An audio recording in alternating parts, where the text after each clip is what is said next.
Lindo. Que lindo. Boa tarde, bom dia não, né? Já é boa tarde, quase boa noite para alguns, né? Nessa conexão América Latina, Europa, Brasil, Portugal, Espanha. Então, queria dar as boas-vindas para todos vocês, todos que estão participando dessa primeira conferência de direitos humanos para a população migrantes e refugiados LGBTQI+. Quero agradecer muito toda a equipe do Casarão, né, pela iniciativa, toda a equipe da Casa da Gente, a equipe da Revibra, né, que tiveram essa iniciativa tão importante.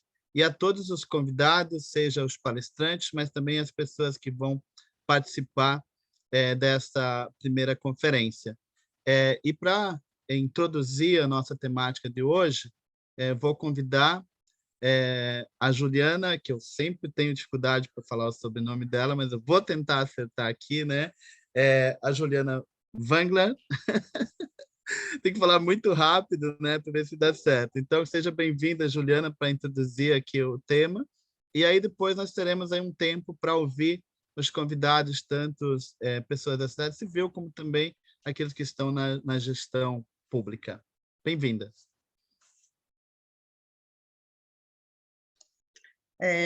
Muito boa tarde para quem está no Brasil, boa noite para quem está na Europa.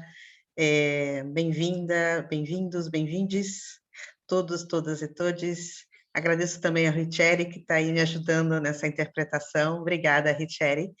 Meu nome é Juliana Falgren, sou brasileira, moro em Bruxelas, na Bélgica, e hoje aqui estou numa missão muito feliz de estar iniciando essa conversa hoje da Conferência de Direitos LGBT e Imigração. Para entender do lugar que eu falo, porque é muito importante entender por onde eu começo, eu trago alguns chapéus, né? Na verdade, eu sou fundadora e diretora da Revibra, que é a rede brasileira, a rede europeia de vítimas, rede europeia de atendimento às vítimas brasileiras de violência doméstica, mas que também atende, no contexto europeu, as vítimas brasileiras da comunidade LGBTQ+. Então, nós estamos aqui trabalhando na questão da recepção de imigrantes e nas suas vulnerabilidades na migração. Nesse papel, nós temos a grande felicidade de trabalhar em cooperação com a nossa coordenadora espanhola, Maria Badé, que é aqui representando a Casa da Gente, junto com a nossa querida Mariana Araújo, também com Paulo Ilês, na Rede Sem Fronteiras. Então, é um trabalho que nós não fazemos sozinho, nós fazemos em redes. Um outro chapéu que eu tenho é que eu sou diretora de uma organização que se chama ENAR, que é a Rede Europeia contra o Racismo, e também, nessas funções, eu fui apontada 2 anos atrás como especialista no grupo de especialistas de imigração, integração e asilo da Comissão Europeia. Então, é deste lugar de fala da Comissão Europeia hoje que eu vou falar. Acho que o tema tem uma grande relevância, porque o ser humano, né, é um ser migrante, né, ser humano está sempre imóvel. E, além disso, o ser humano, ele também é a representação de suas grandes e diferentes pluralidades. Então, é uma missão impossível desassociar a migração da expressão de gênero, das características de gênero, da orientação sexual. O ser migrante, quando ele migra, ele leva tudo isso consigo. E é muito importante a gente hoje entender como políticas públicas, medidas de proteção, práticas imediatas e também legislações são feitas neste sentido. E por que a União Europeia, nesse momento, é uma plataforma interessante, né? É um contexto interessante? A União Europeia trabalha num mecanismo de harmonização de políticas públicas. Também trabalha na perspectiva de decidir conjuntamente como avança e como protege populações e minorias dentro do seu continente. E é muito interessante falar de duas perspectivas quando a gente fala de migração. Nós temos a perspectiva do que ocorre do migrante quando ele chega na fronteira, e depois a perspectiva do migrante quando ele já está dentro da fronteira. E a transversalidade LGBTI, ela é interessante nesses dois contextos, né? Como é que a população LGBTI é tratada no momento que ela chega na fronteira europeia e depois como ela é integrada na sociedade europeia. É muito importante também frisar que a União Europeia, não muito diferente do Brasil e de outros continentes no mundo, fragmenta políticas públicas e legislações. Então, nós temos aqui um quadro que é de políticas públicas e proteções para a comunidade LGBTI. Nós temos depois um quadro de políticas públicas e legislações para a comunidade migrante, e nós, como sociedade civil, ficamos aqui no meio, tentando trabalhar nas intersecções de ambas políticas, nos cruzamentos de ambas políticas. Como é que faremos para tratar as pessoas que trazem ambas características nas suas vivências? É também importante frisar que a União Europeia é um quadro de análise interessante, porque não é um continente que trouxe grandes revoluções, mas trouxe importantes evoluções. Então, a União Europeia trouxe aí uma dinâmica que foi gradualmente melhorando e gradualmente tentando incluir diversos grupos no que a gente chama de proteção de direitos fundamentais. Quando a gente fala de população LGBTI, é importante entender que dentro dessa fragmentação, quando a gente chega na caixinha LGBTIQ+, é claro que tivemos grandes avanços. Nós temos aí a União Europeia, o continente europeu, sendo uma referência na questão, na evolução da expressão de gênero. Temos também aí toda a necessidade que já foi pautada há mais de 20 anos atrás sobre a questão da não discriminação na orientação sexual, quer dizer, já é um marco há mais de 20 anos dentro da União Europeia. Também tivemos aí a proteção de direitos de família e direitos sociais e também direitos trabalhistas que vão nessa proteção da orientação sexual e nessa proteção da expressão de gênero, e também trouxemos, há alguns anos atrás, alguma emancipação também do direito reprodutivo.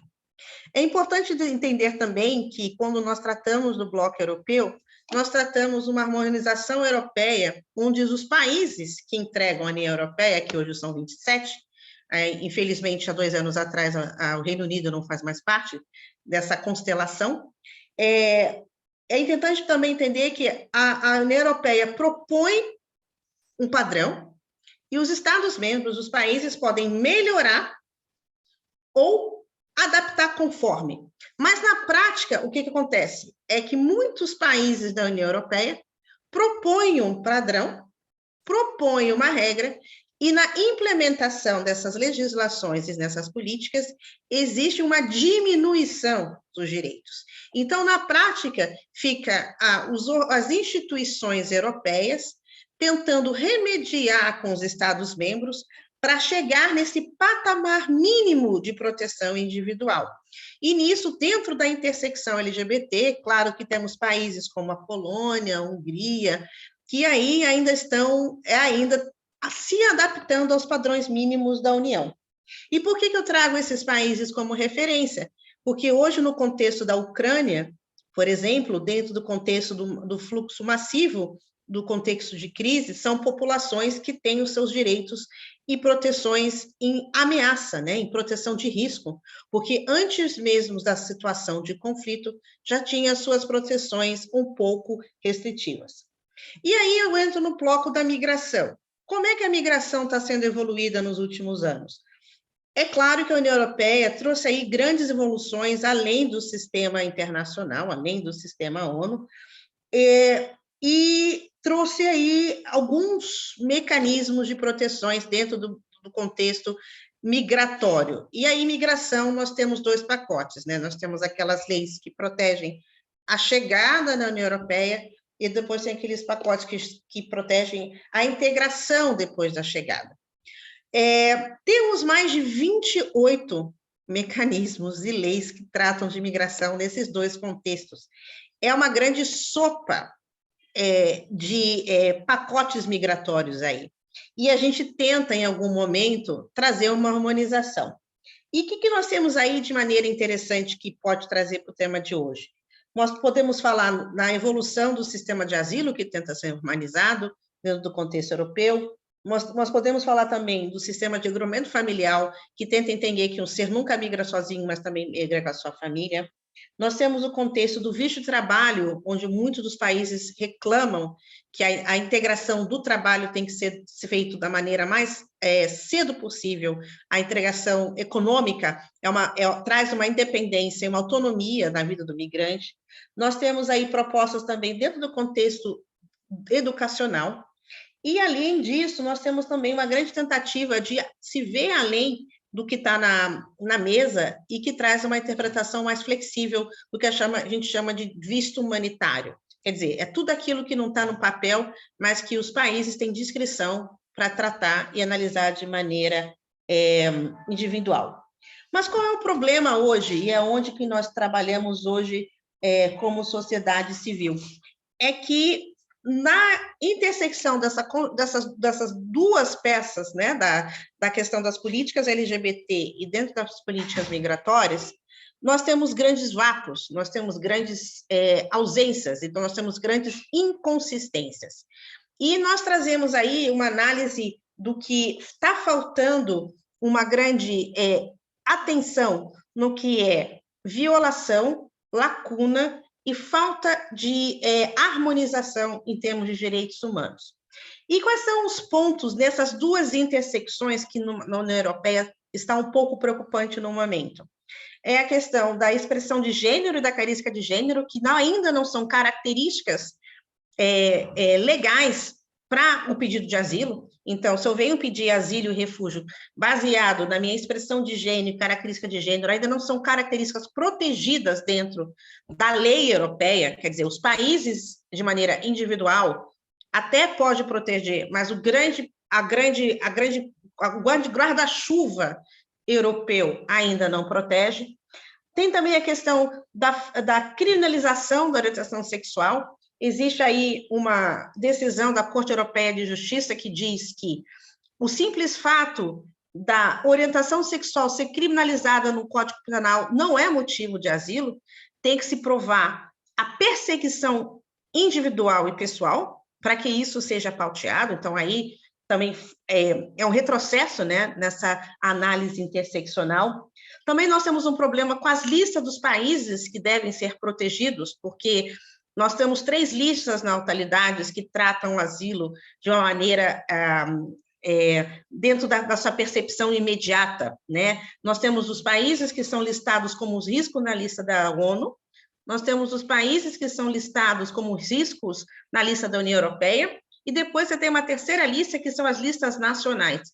E os países onde a criminalização da comunidade LGBT está mais latente, às vezes não entra em nenhuma dessas 3 listas.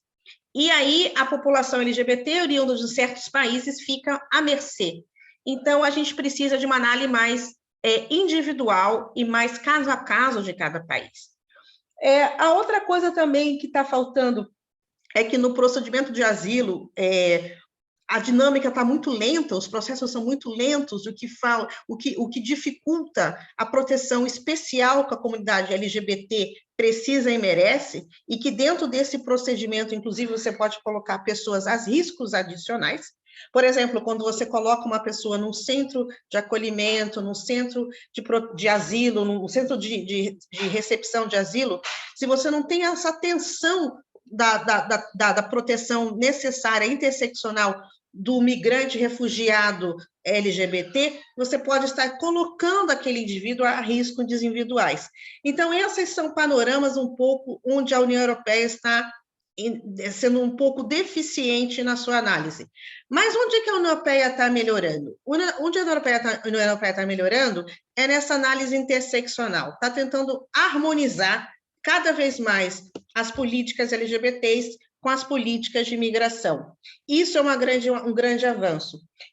Um outro grande avanço que está tendo também é o avanço da pauta trans, o reconhecimento de cada vez mais de casos de pessoas trans como seres políticos, como seres atacados em sua existência de maneira cotidiana. Então, você tem, por exemplo, os casos das trans brasileiras, das trans venezuelanas, das trans equatorianas, já no contexto latino-americano, que explicando o seu posicionamento e a sua existência na sociedade de onde vem, já basta como pedido de asilo, porque eles entendem que essa existência na sociedade local é, em si, um perigo real. Então, esses são grandes avanços na pauta europeia no momento.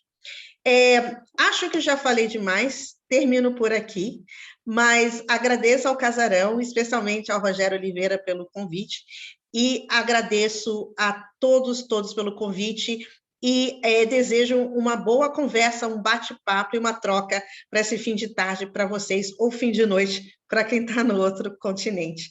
Muito obrigada. E obrigada, Richeri. Obrigado, Juliana. Te ouvir nunca é demais, né? Sempre um grande aprendizado.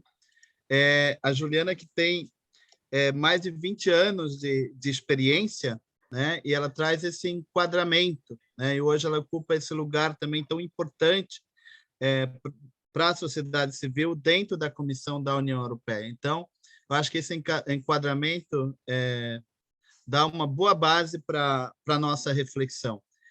Eu vou aproveitar, antes de chamar a próxima palestrante, também para agradecer o Rogério, né, do Casarão, e agradecer assim fortemente os tradutores de Libra que estão aqui com a gente, né? Isso é muito importante, né? Que todos possam realmente acompanhar essa discussão, né? Todas e todos. Então, com muita alegria, convido a Ana Cristina da Cunha Vanzeler, que ela é arquiteta e servidora pública brasileira. De 11 de novembro de 2014 a 1º de janeiro de 2015, foi ministra de Estado da Cultura. Atualmente ocupa o cargo de secretária adjunta de Relações Internacionais da Prefeitura de São Paulo, né? Ela que também, neste evento, representa a secretária Marta Suplicy. Então, seja muito bem-vinda, Ana, para compartilhar com a gente aqui a sua experiência. Muito obrigado. Bom, muito boa tarde a todas, todos e todes. Meu nome é Ana Cristina Vanzeler, eu estou atualmente como chefe de gabinete da secretária Marta Suplicy, aqui na Secretaria Municipal de Relações Internacionais. Nossa parceria iniciou, de fato, né, como você citou aí, no Ministério da Cultura, e de lá para cá nós desenvolvemos diversos trabalhos juntas. Em 2019, eu passei um tempo em Portugal, né? Fiquei 2 anos e meio em Portugal, e em julho do ano passado nós retomamos essa parceria aqui agora na Prefeitura Municipal. Bom, eu queria começar externando o nosso agradecimento ao Rogério Oliveira, que é o presidente da Casarão Brasil, e parabenizando pelo desafio também, né, de fazer esse seminário de tanta importância e nesse momento também crucial de migração pelo mundo. Queria primeiro transmitir para todas, todos e todes o abraço da nossa secretária Marta, que agradece o convite que foi feito a ela, que é um tema que faz parte da vida dela, é um tema que ela sempre teve, sempre terá o maior interesse, e pediu para eu estar aqui junto com outros colegas da nossa equipe que estão aqui para representá-la. Bom, como eu disse, esse é um tema que fez parte da vida da secretária Marta, da vida, toda a jornada de vida pública dela, né? primeiro como comunicadora nos anos 80 e depois também na política, que ela abraçou essa causa dos direitos humanos e, mais especificamente, voltada para o feminismo e também para a defesa dos direitos da população LGBTQIA+. Né? Eu queria destacar que ela teve, na primeira parada do Orgulho LGBT em São Paulo, em 1997, quando reuniu na Paulista aproximadamente 2.000 pessoas. E 20 anos depois, esse evento aqui em São Paulo, ele reúne aproximadamente 3 milhões de pessoas e já faz parte do calendário aí da comunidade LGBTQIA+, para a defesa dos seus direitos e avanço das questões que ainda são muitas.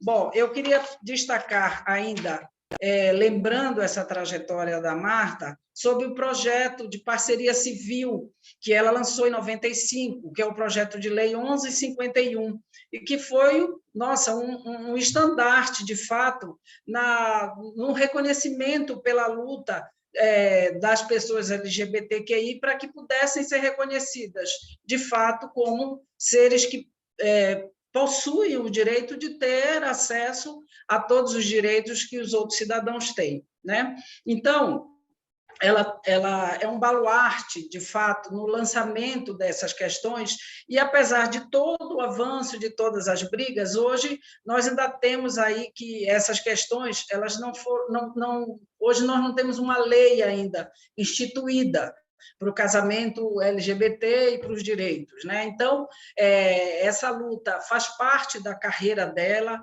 e do tempo todo que ela atua. Isso é uma coisa que, de fato, a gente espera que um dia vire lei e que, porque para virando lei, a gente tem a comunidade completamente defendida, que aí a gente não fica sob o aspecto de retrocessos, que é o que nós temos no nosso país nesse momento, nessas questões. Então, isso, de fato, virando lei, que é a grande briga e luta da Marta, por todos esses momentos que ela passou, no Senado, principalmente, e que ela tem certeza, ela espera que um dia isso, de fato, vire lei. E eu queria fazer um adendo também para dizer que no ano de 2014 eu pude casar com a minha companheira e estava trabalhando com a Marta. Então, na questão minha pessoal, para mim foi um momento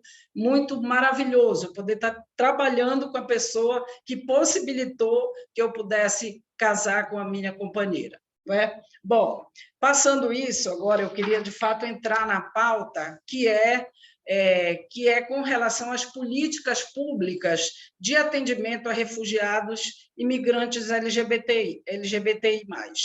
Bom, a nossa Secretaria de Relações Internacionais, ela é uma secretaria muito forte aqui na prefeitura, que ela participa de uma forma transversal a todas as políticas públicas que têm a ver com as ações no âmbito principalmente internacional, né? Então, essa capilaridade que nós temos aqui, no assunto específico de hoje, é um assunto que é muito relevante da nossa Secretaria de Direitos Humanos e Cidadania, né? Que também temos colegas participantes. Bom, eu queria ressaltar algumas dessas ações que nós temos aqui. Bom, então, como nós atuamos de forma transversal, eu queria destacar que nós estamos atentos, e a Marta tem um olhar muito forte ao cenário internacional desse momento, no qual a pauta migratória é o cerne de atenção da mídia, dos indivíduos e das instituições. E como foi dito já, e será amplamente debatido, esse processo migratório é um processo muito sensível, e quando você vai para uma pauta mais específica, que é a migração, que são os imigrantes LGBTIA+, esses desafios, então são maiores ainda, né? Então, ela tem, e nós todos aqui na Secretaria, uma atenção muito especial para que essa integração desses grupos sejam, de fato, uma prioridade da política municipal para a população imigrante aqui da cidade de São Paulo, e que foi instituída em 2016, cuja implementação deve ser fomentada de forma transversal a todas as políticas e aos serviços públicos. 2 anos após esse passo de vanguarda aqui em São Paulo, o Brasil se retirou do Pacto Global para Migrações das Nações Unidas em 2018, né? E expôs uma extrema vulnerabilidade a milhares de imigrantes e refugiados que, historicamente, ingressam no nosso país em busca de um recomeço.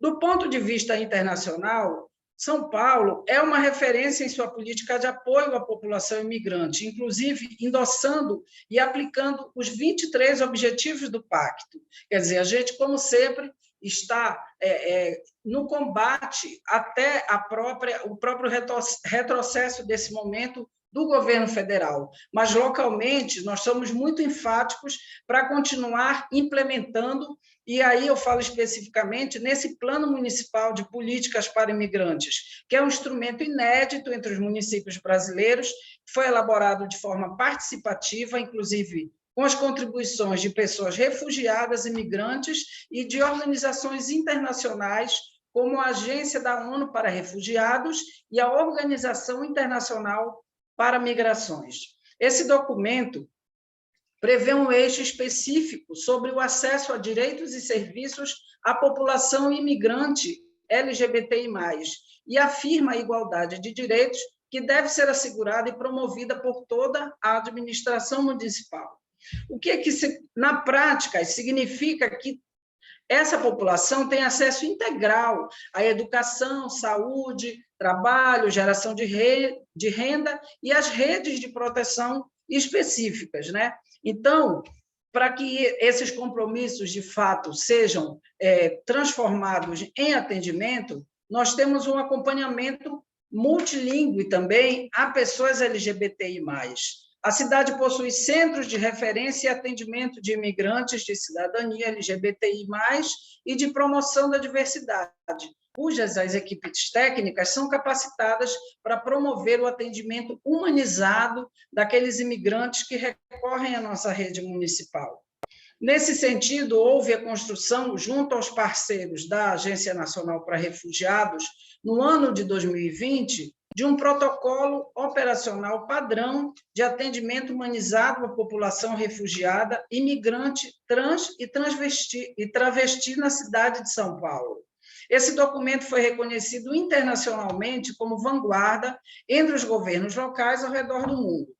Esse protocolo de atendimento opera como um esforço do município para a disseminação de informações e criação de espaços seguros que visem melhorar a proteção dessas pessoas na nossa cidade. É uma iniciativa inédita e fundamental para garantir os direitos àqueles que enfrentam discriminação, violência, barreiras de articulação para as suas necessidades de proteção. A pandemia exacerbou mais ainda este cenário, tornando essencial os esforços de uma cidade referência como São Paulo, no sentido de facilitar a proteção que pessoas trans e travestis refugiadas e imigrantes recebam na busca por suas demandas de acesso a serviços. Sem me delongar mais ainda, eu queria dizer que daqui a pouco a nossa colega da Secretaria de Direitos Humanos vai ter condições de detalhar um pouco mais para vocês em relação a isso, e também dizer que a fala da Juliana Valgre me chamou muito a atenção, de fato, para que nós temos muitas leis, nós temos muitas ferramentas de políticas públicas, e o desafio realmente, como a Juliana destacou, é que a gente consiga que as pessoas sejam atendidas e que essas próprias leis e ferramentas não briguem entre si no sentido de competição e que, de fato, elas sejam utilizadas para que atendam a quem precisa. Bom, eu acho que, por enquanto, é só. Agradeço a oportunidade e vamos continuar o debate, que eu tenho certeza que vai ser muito interessante a todos e a todas. Muito obrigada. Muito obrigado, Ana Cristina, com essa sua fala muito animadora, né? De ver que existe aí esse propósito, né? E esse objetivo muito claro de continuar construindo essas políticas de inclusão, de integração da população migrante. E agora, nessa conferência, a gente traz esse tema mais específico, né? Da população migrante e refugiada LGBTQI+. Então, assim, a gente fica muito contente mesmo com essa sua fala. E eu espero que também os participantes possam colocar questões aí para depois a gente retomar, seja imediatamente ou depois comunicar a vocês essas demandas. Então, muito obrigado mesmo. E sem muita delonga, já vou chamar a Mariana Araújo. Ela é jurista, né?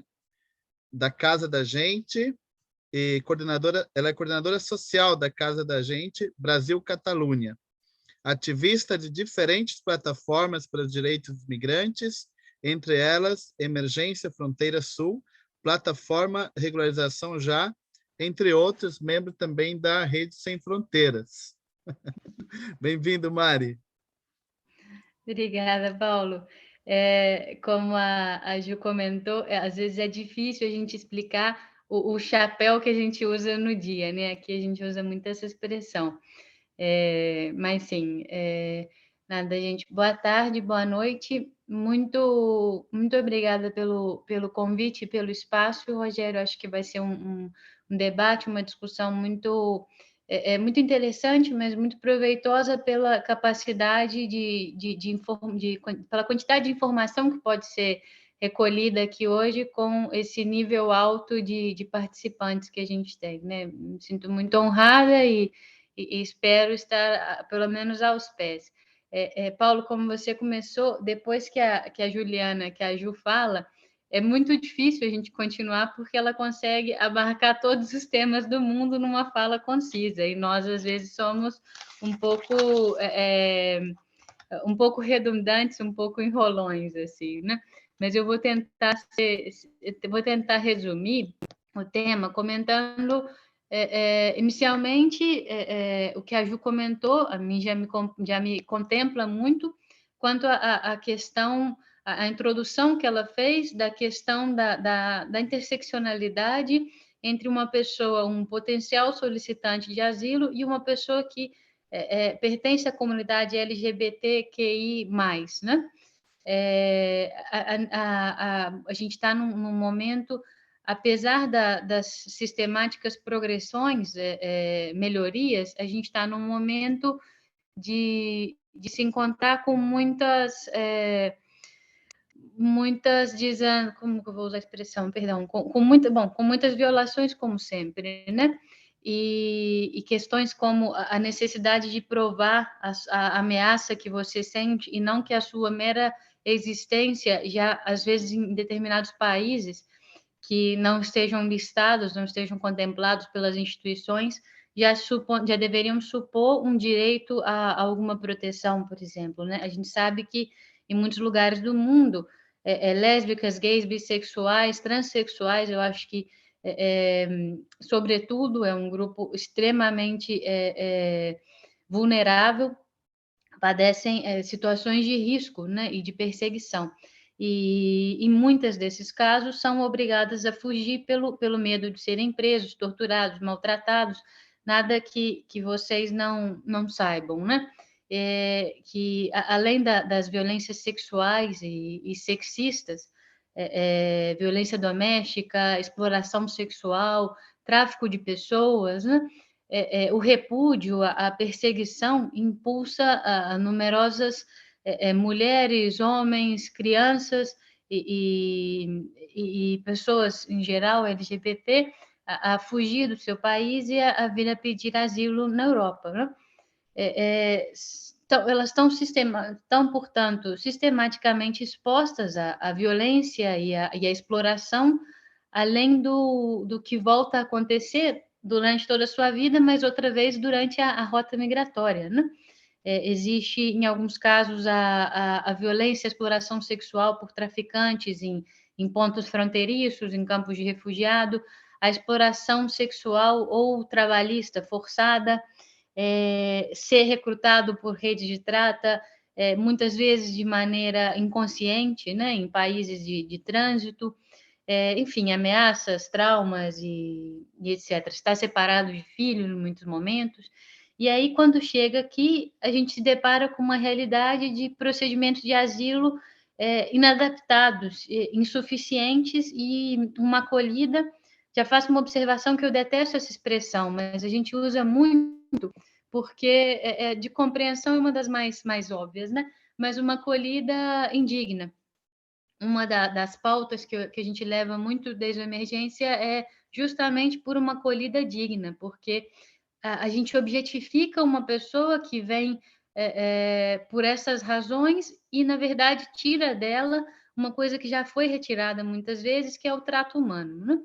Mas, e aí, dentro dessa falta de dignidade na acolhida no país, que deveria supor um país seguro, existem as grandes demoras. Depois, se eu tiver tempo, eu entro nesses prazos, que é interessante perceber como que cada país europeu funciona de uma maneira e também cada comunidade, né? Mas são procedimentos de asilo que, às vezes, não identificam o que é uma vítima de perseguição, que a Ju introduziu de maneira perfeita e retocável, né? De violência de gênero, de tráfico, etc., né? Os motivos que às vezes são frequentemente ignorados. Você está fazendo uma entrevista que já está num momento de muita vulnerabilidade com uma autoridade policial, né? Apesar, obviamente, de diferentes princípios estabelecidos em várias diretrizes europeias, em disposições como, por exemplo, o Convênio de Istambul, que já reconhece as mulheres, a violência contra a mulher como uma forma de perseguição que daria direito a uma proteção internacional, por exemplo, né? E aí a gente chega num momento onde essas pessoas estão passando por todo um trâmite migratório, que é sair do seu país, que deveria supor o seu lugar seguro, onde você tem a sua rede, sair justamente porque não te protege, e chegar num país que deveria te dar te abrir esse leque de proteção, de rede de segurança, e muitas vezes, a maioria das vezes, o que vamos encontrar são entraves e dificuldades na inserção e na integração, né? Seja por questão idiomática, cultural, muito forte. Um exemplo que a gente dá sempre é a questão do acesso à saúde. Às vezes a gente está falando de pessoas que vêm de um segmento com uma medicina de um país como é o Brasil, que a gente tem a saúde universal reconhecida, né? E você vem, por exemplo, para a Espanha, apesar de o direito à saúde ser universal também, que existe a sanidade pública universal, para quebrar essa primeira barreira e entrar, você precisa de cumprir certos requisitos, entre os quais, em Barcelona, o requisito mínimo é ter em mãos em toda a Espanha, mas Barcelona é uma das que te pede um pouco menos, a Catalunha, o empadronamento. O empadronamento simples, é um documento que deveria ser de fácil obtenção, que é a inscrição da pessoa no que é um censo municipal. Acontece que entre as dificuldades para poder ter esse documento, uma é conseguir o que a gente chama de cita, é o horário para o atendimento. Hoje isso demora de 1 a 3 meses, viu? Nada. 1 mês já tem muito tempo que eu não consigo uma cita de 1 mês. Eu acabei de me mudar e eu pedi minha cita com 2 meses de antecedência. E aí, além disso, existem ajuntamentos, prefeituras, que têm a obrigação de empadronar sem domicílio fixo, que a gente chama, sem um contrato de aluguel que esteja no seu nome. Não é que a pessoa, não é um caso somente para as pessoas que estão em situação de morador de rua, né? Em situação de desamparados nesse sentido também. São pessoas que não conseguem contrato no próprio nome. Isso, para qualquer imigrante, já é um entrave, já é muito complicado, né? E, além disso, as citas, os documentos e o contrato. Isso em Barcelona. E aí a gente passa para Madrid, onde hoje, tristemente, a gente tem uma psicopata no governo, né? Que vive uma política de exclusão sanitária total. né? Exclusão direta, o que a gente chama de barra, de centenas de pessoas do sistema sanitário, pese o Real Decreto 7 de 2018 sobre a universalidade da saúde, onde o acesso à atenção sanitária para as pessoas estrangeiras se converteu numa sucessão de obstáculos, né? Tanto que as negativas de atenção, os problemas com o segmento são experiências cotidianas e que não foi resolvido com o Real Decreto de 2018, né? Existe uma confusão na aplicação do direito à atenção sanitária e a arbitrariedade, como muitas questões institucionais, como uma pessoa que vai migrar, é a norma, né? Sempre aplicando a normativa que é a interpretação mais restritiva. Agora, por exemplo, existem centros de atenção específica para imigrante, ou seja, estão totalmente segregados, a atenção das pessoas estrangeiras está totalmente segregada da atenção ao cidadão europeu, espanhol, né? E aí, entre uma das grandes denúncias que os grupos de trabalho, que as plataformas pelo direito das pessoas migrantes e refugiadas da comunidade LGBT que mais aqui, é que uma das maiores consequências disso, que, claro, além de que as pessoas estrangeiras agora precisam de um horário que a gente chama de cita prévia para poder entrar nesse centro de saúde, e que está obviamente gerando um atraso na possibilidade de assistência sanitária, a gente tem constância, por exemplo, de interrupção de tratamento de terapia antirretroviral, falando de uma comunidade de muitas pessoas que foram vítimas de uma trata, de um tráfico de pessoas, que foram obrigadas ou não ao trabalho sexual e que estão muito expostas a essa situação, né? Uma interrupção frequente quando não é impossibilitada de uma atenção psicológica, uma atenção psiquiátrica. Muitas vezes a gente tende a falar da saúde física e ignora totalmente a saúde mental e a dificuldade de atenção nesse sentido, né? Ultimamente, para acabar sobre Madrid, ultimamente um dos requisitos é que a pessoa esteja empadronada 90 dias. E os 90 dias antes disso, né? Eu estou largado, né? A gente está comentando muito da questão. Nós estamos vivendo hoje o maior êxodo de pessoas desde o final da Segunda Guerra Mundial. E aí tão evidenciada, né? Essa dupla moral europeia claro, tem que receber, obviamente, outra vez tem que acolher, fazendo ressalva a essa expressão, a toda e qualquer pessoa que esteja saindo da Ucrânia. Mas a gente não está pensando, por exemplo, na grande comunidade de novos refugiados LGBT que já estavam na Ucrânia saindo da Rússia, um país que tem um histórico de perseguição ideológica, mas também por questões de identidade de gênero, por exemplo, né? O que está acontecendo ali com as mulheres trans, que por não ter o gênero reconhecido, não estão podendo sair do país, né?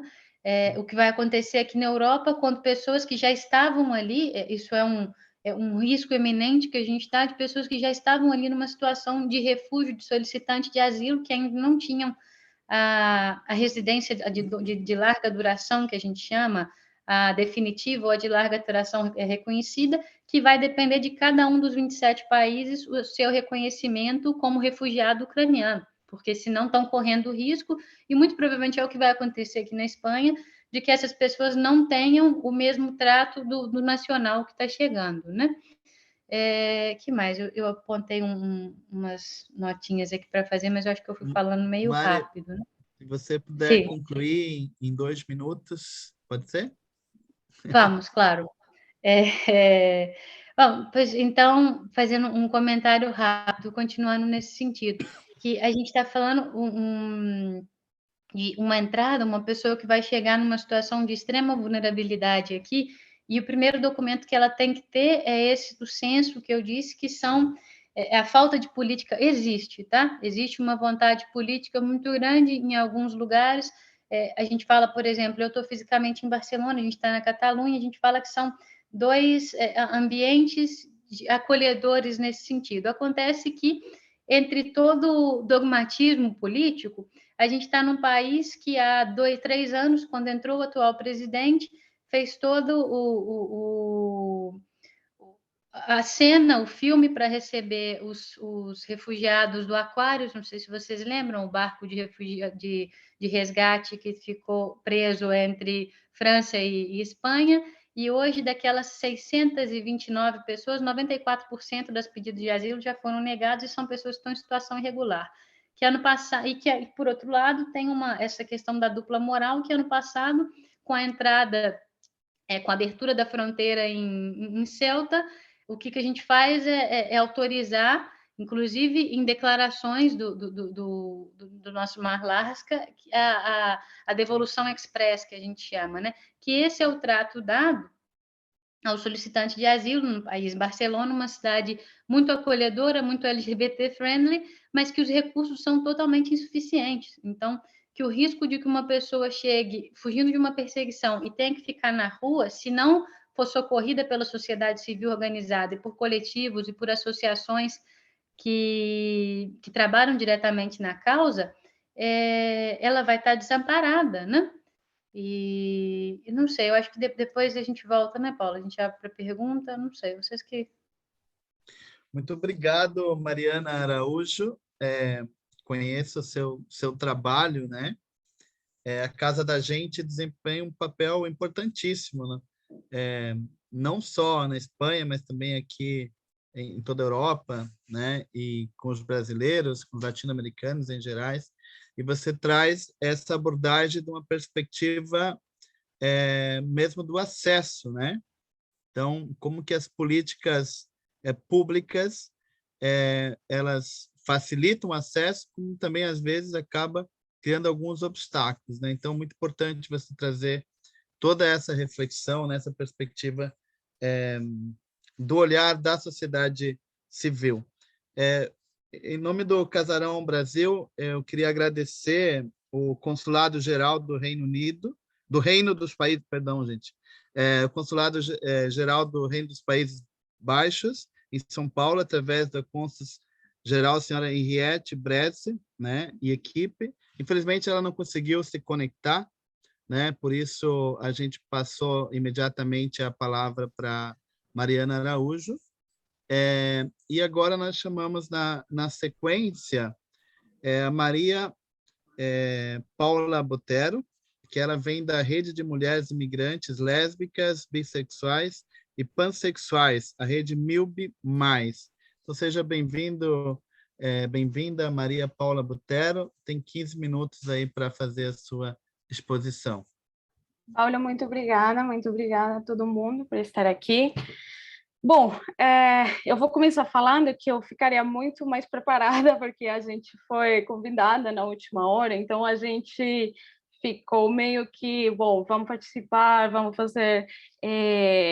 Bom, eu teria preparado melhor esta participação, mas agradeço o convite. Eu sou Maria Paula, eu sou imigrante colombiana aqui em São Paulo, estou morando há 6 anos em São Paulo, e faço parte da rede de mulheres imigrantes lésbicas, bissexuais e pansexuais. Uma pergunta que aconteceu, um questionamento que eu me fiz no momento em que chegou o convite, há pouco tempo, foi se realmente reconhecer os problemas da migração e do refúgio desde a institucionalidade é suficiente. Se não precisamos, por exemplo, que os coletivos e os movimentos de pessoas migrantes e refugiados LGBTQIA+, façam parte dessa construção. Porque não é suficiente falar das pessoas. Eu acredito e acreditamos no nosso coletivo a importância de uma construção desde a sociedade civil. E justamente a gente está nesse processo. A gente acredita que construir esses processos e as políticas não basta, não é suficiente, quando não tem pessoas migrantes e refugiadas LGBTQIA+, participando desses processos, tanto na construção quanto na execução. Então, realmente, pensamos nisso. Quando a Rede MILB nasceu, nasceu no ano de 2018 e começou a fazer uma roda de conversa no ano 2017. A partir dessa roda de conversa de mulheres que nesse momento eram lésbicas, começamos a falar, olha, como assim? Mas você também é migrante? Mas você também é lésbica? Mas você não se sente representada em todo esse modelo heteronormativo? Vamos nos reunir, vamos nos fortalecer. Porque, infelizmente, nessa época, nesse momento, nem eu, nem as pessoas que começamos a fazer parte desse processo conhecíamos lugares ou instituições que levaram em consideração nossa realidade como migrantes e como pessoas LGBTQIA+. Por isso que a gente construiu a rede e por isso que a gente começou a fazer todo esse processo de visibilidade, porque a gente não só lidava com essas questões migratórias, a gente também lidava com o fato de não ser uma mulher, por exemplo, no meu caso, heteronormativa, né? Então, aí mudava a minha realidade. Então, eu percebi que também tinha outras mulheres que vivenciavam a mesma história. E não só migrantes, também refugiadas. O que acontece é que muitas pessoas muitas pessoas migrantes, perdão, não têm o status de refugiadas, mas saíram dos seus países, fizeram uma migração motivada pela sua orientação sexual ou identidade de gênero. Só que elas não fizeram esse papel. Então, estamos falando de que muitas pessoas migrantes, mesmo sem ter esse status de refugiadas, são pessoas que sofreram essas violências. Mas sofreram essas violências não só no país de saída, no país de origem. Elas sofreram, provavelmente, essas violências no trânsito e no país de acolhida. Porque Brasil é um país que é muito bom em muitos sentidos. O Brasil é um país que tem, pelo menos em São Paulo, tem muitas políticas muito importantes para a população LGBTQIA+. Mas também é um país proporcionalmente violento a essa resistência. Então, isso a gente tem que levar em consideração. Nos espaços migratórios, não é exceção, né? Porque você vai nos espaços migratórios e você chega. E eu não quero falar que não seja importante o papel das igrejas, mas vocês chegam em igrejas que muitas vezes violentam pessoas LGBTQIA+, por falta de informação, por falta de preparação, por falta de querer, de vontade de entender essas questões LGBTQIA+. Então, às vezes as pessoas só preferem ir para outros lugares e deixar de lado, de procurar essa ajuda. Então, o que a institucionalidade tem que procurar, entre outras coisas, é procurar parcerias com instituições que não estejam ligadas a questões religiosas, mesmo que historicamente tenha sido uma questão importante. As questões religiosas violentam muitas pessoas. Mas então, aí aparecem também outros tipos de violências, né, que aparecem no cotidiano, a questão da saúde, e num lugar de saúde você não conseguir se comunicar, e principalmente você ser questionada ou questionado sobre sua identidade, sobre sua sexualidade, e você não conseguir responder a isso. Isso é violento. É violento não conseguir emprego, porque além de ser migrante, além de ser refugiado, você é LGBTQIA+. Então, aí aparecem violências, como, por exemplo, pessoas que têm que destransicionar para conseguir um emprego e sobreviver. No Brasil acontece também, pessoas brasileiras, claro, pessoas brasileiras também é que passam por isso. Mas é que a questão migratória é forte. A questão de deslocamento, desse sentimento de deslocamento é forte também. Então, aí é quando a gente, desde nosso lugar, tenta criar processos em função dessas coisas que a gente vivencia no cotidiano, vivencia como migrantes, mesmo de uma posição privilegiada. porque na Rede MILB somos pessoas, muitas de nós somos acadêmicas, somos pessoas que, perdão, não hemos vivenciado violências tão pesadas, não quer dizer que não sejam reais as violências que a gente vivenciou. Mas é importante para a gente começar esses processos. A gente, o ano passado, fez um processo, um ciclo de oficinas. Eu não sei se algum de vocês fez parte desse ciclo, ou vocês, dos participantes no geral, dos palestrantes, se alguém participou desse processo. Foi um processo de um ciclo de oficinas para o atendimento humanizado de população migrante LGBTQIA+.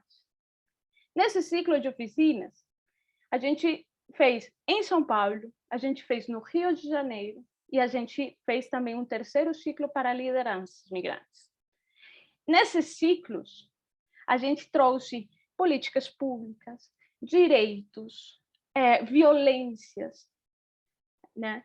A gente trouxe várias questões para que as instituições, tanto da sociedade civil, ONGs, enfim, pessoas de lugares, tipo, não sei, atendimento no geral, quanto pessoas, instituições públicas que quiserem participar, tiveram algumas noções sobre o atendimento humanizado, entendendo os conceitos básicos, porque acontece que nem os conceitos básicos muitas vezes são levados em consideração. Então, as pessoas falam, é que uma pessoa trans não sabe como falar o pronome, sabe? Muitas vezes, nas mesmas instituições, não conseguem lidar com, nem entender, nem se preocupar com os conceitos básicos de questões LGBTQIA+. Então, a gente trouxe isso, e a gente trouxe também esses conceitos básicos sobre a migração. Então, a gente fez uma construção interseccional desse processo, porque através dessa construção interseccional, desse olhar interseccional, é possível realmente construir políticas abrangentes, integrais. E o que falta para isso? A participação de migrantes e refugiados, a execução deles nos processos. Cadê essas pessoas? Né? Cadê essas pessoas? A gente ficou muito empolgada com esse evento aqui, quando vimos a programação, cadê os migrantes, os migrantes? Cadê os refugiados? Né? Será que, por exemplo, as pessoas estão sabendo que existe uma rede latino-americana de proteção a pessoas LGBTQIA+, em situação de mobilidade humana? Acredito que não, né? Porque estamos desconectados da Latinoamérica. Então, nosso convite como rede, nosso convite vamos nos conectar com a Latinoamérica. Claro, é muito legal para mim estar ouvindo essas experiências da Europa. Gente, muito importante. Gente, a Europa tem uma migração muito grande, historicamente. E aqui, Latinoamérica também tem. E tem um potencial enorme, gigante, de construção de processos desde a sociedade civil. Então, vamos olhar para essas redes. A gente faz parte dessa rede latino-americana junto com 4 organizações brasileiras. Olha, e dessas 4 organizações brasileiras, só 2 somos de imigrantes. Então, vamos nos conectar, nosso convite é se conectar com isso, estamos dispostas, estamos super animadas com esses processos, fazemos parte, faz parte do nosso cotidiano. Somos migrantes, somos LGBTQIA+. Então, é isso, gente. Então, muito obrigada, acredito que não vou tirar mais tempo aqui, mas espero que a mensagem tenha sido recebida. Maria Paula, eu fiquei até, na verdade, chegou a dar um arrepio, me entusiasmei muito te ouvindo, né? Realmente uma fala necessária, né? Em todos os momentos, né? Em todos os momentos, viu? Vários comentários enquanto você falava, né? Esse aspecto também, aspecto da questão laica no atendimento ao migrante, é um tema quase tabu, né? Então, é importante você trazer isso, né? Essas conexões que você aponta. Então, pronto, agora você está conectada com a casa da gente de Barcelona, né? Porque quando a gente fala de Europa, também nós estamos falando, principalmente nós aqui, né? Que estamos na diáspora, estamos falando dos latino-americanos aqui, né? Estamos aqui lutando também pela sobrevivência. Então, fazer essa conexão, acho de extrema importância, né? Há muitos coletivos LGBTQI+, vinculados à pauta de migrantes, que são migrantes, né? Também aqui nessa região. Então, obrigado por ter atendido o convite, mesmo que em cima da hora, né? Mas é assim que a gente também constrói as redes, né? Então, a gente espera que essa relação ela vai se aprofundando. Obrigado mesmo. Bem, agora a gente tem, pela ordem aqui das falas, a Marina Heidel, não sei se a Marina Heidel está por aqui, que ela é diretora de proteção de direitos de minorias sociais e população em situação de risco. Então, bem-vinda, também aí 15 minutos para a sua intervenção. Ô, Paulo, Oi? desculpa, a Marina Heidel, ela está fazendo a conexão, teve um problema de conexão. Eu acho que a gente pode passar a palavra para o próximo palestrante. Eu acredito que o Dr. Paulo, que representa o Consulado de Portugal, que é online, se ele puder ele está ali. participar, fala. Obrigado, Dr. Paulo. Ok. Muito bem. Bem-vindo. Muito obrigado pelo convite. Queria ficar, primeiro, desde tudo, manifestar o meu agradecimento. Acho que esta é uma iniciativa bastante importante, tenho que dizer, há um problema realmente hoje em dia de discriminação, temos que ser claros em relação a isto, em relação a várias populações vulneráveis, entre as quais os migrantes, os refugiados, a população LGBTQI+, mas não só, eu diria que também há discriminações baseadas em motivos raciais e, seja como for, nenhuma destas discriminações é tolerável numa sociedade que se quer desenvolvida e que é uma sociedade que nós queremos para o mundo. E se me permitem, era justamente aí que eu começava, porque eu acho que devemos colocar-nos primeiro numa perspectiva global. Muitas das intervenções, deixem-me só fazer este parênteses aqui, muitas das intervenções que aqui foram feitas focaram questões muito concretas e até realidades e vivências específicas de locais ou de espaços geográficos. E elas são muito válidas, porque é nesses espaços e é nesses locais e a vida das pessoas faz-se no dia a dia. Mas eu acredito, se calhar pela minha profissão, por ser diplomata, por há 30 anos viver esta vida, que o mundo tem a obrigação de andar para a frente de uma forma mais unida. E isso remete-me, a meu ver, para uma questão importante, que é a questão do multilateralismo. E o multilateralismo é aquele espaço próprio onde os Estados podem fazer avançar-se uns aos outros através de uma motivação comum. É aí que se fazem aprendizagens de boas práticas, é aí que se fazem aprendizagens de bons costumes, é aí que nós vemos o que é que uns e outros estão a fazer de melhor e o que estão a fazer pior também. Podemos aprender com os que fazem melhor e procurar puxar aqueles que ainda não estão no nível que nós desejaríamos. Por isso o multilateralismo para mim é muito importante. Dizendo isto, eu recorro a uma outra experiência, que é a experiência das questões do desenvolvimento e do desenvolvimento sustentável. Como nós sabemos, hoje em dia as Nações Unidas estabeleceram, hoje em dia, enfim, há alguns anos desta parte, as Nações Unidas definiram os Objetivos de Desenvolvimento Sustentável.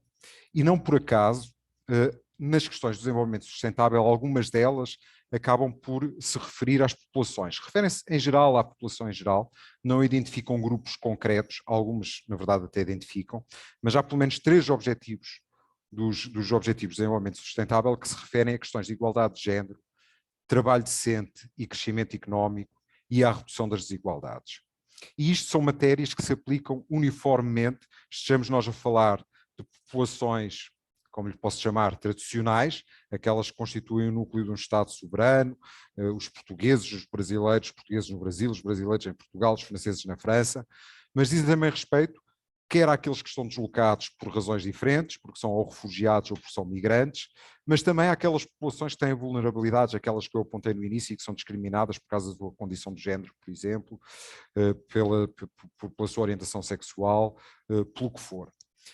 Estes princípios do desenvolvimento sustentável apontam um conjunto de soluções, um conjunto de caminhos que devem ser trilhados pelos Estados e pela comunidade internacional. Quando falamos das questões de igualdade do género, estamos a falar, obviamente, penso que hoje é uma questão que, enfim, talvez até seja, mas talvez até seja colocada em causa, mas não deveria. Estamos a falar daquilo que nós entendemos, pelo menos no meu país, e eu pessoalmente entendo como um direito fundamental. Direito humano fundamental. Isto é indiscutível e deve ser consagrado, e nós devemos fazer o caminho necessário para chegar ao reconhecimento da igualdade do género.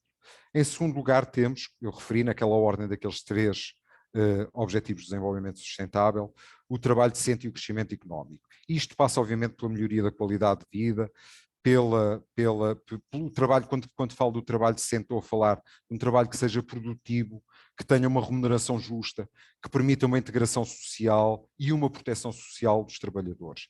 Isto liga-nos também a outras questões que são debatidas noutros fóruns internacionais, como sejam, por exemplo, a Organização Mundial do Trabalho, que há muitos anos, de uma forma extremamente original e fora até daquilo que é o contexto habitual dos debates internacionais, define que as questões relativas ao trabalho devem ser discutidas entre trabalhadores, empregadores e os Estados, porque estas são verdadeiramente as 3 partes que devem ser colocadas em igualdade de circunstâncias para se resolverem as questões do trabalho decente. Por exemplo, aquilo que eu dizia, com a justa remuneração, com a devida integração social e proteção. É evidente que isto suscita uma série de questões, nomeadamente as questões que têm a ver com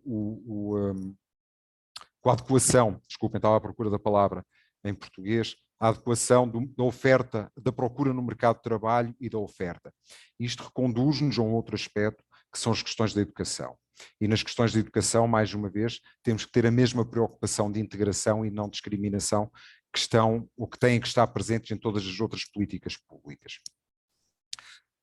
Há depois ainda, eu tinha referido, e porque estes só me pareceram estes talvez os mais relevantes para a matéria aqui em análise, o objetivo 10, que fala na redução de desigualdades. E quando nós falamos na redução de desigualdades, aí sim eu penso que nós estamos a tocar em 2 questões essenciais. Estamos a tocar, aí também, não é só, mas estamos a tocar em 2 questões essenciais. A redução de desigualdades a nível global, mas a redução de desigualdades dentro das sociedades. E aqui nós vamos tocar ao ponto, não só, mas também, dos imigrantes, dos refugiados e, mais uma vez, da comunidade LGBTQI+. São questões que, para mim, são estruturais. Na verdade, as Nações Unidas têm dedicado atenção a este assunto e todos os países no mundo têm a obrigação de prestar atenção. Fazem-no de forma diversa, orientada depois por princípios. Tenho algum receio de usar a palavra princípios, talvez também mais, se calhar, até por preconceitos próprios e nacionais, mas isto não invalida, ou não retira a validade, melhor dizendo, destes objetivos. De resto, como é que nós podemos fazer este caminho internacionalmente? Podemos fazê-lo de uma forma estruturada e, nomeadamente, através de campanhas de sensibilização e de afirmação. Isso tem acontecido, mais uma vez reportando-me ao papel das Nações Unidas, que acho que é relevante referir aqui. Há pelo menos uma campanha internacional que foi lançada desde 2013, a United Nations Free and Equal, que em diversos países tem ações nacionais ou campanhas nacionais que procuram sensibilizar as comunidades nacionais desses países para as questões, aqui mais especificamente da população LGBTQI.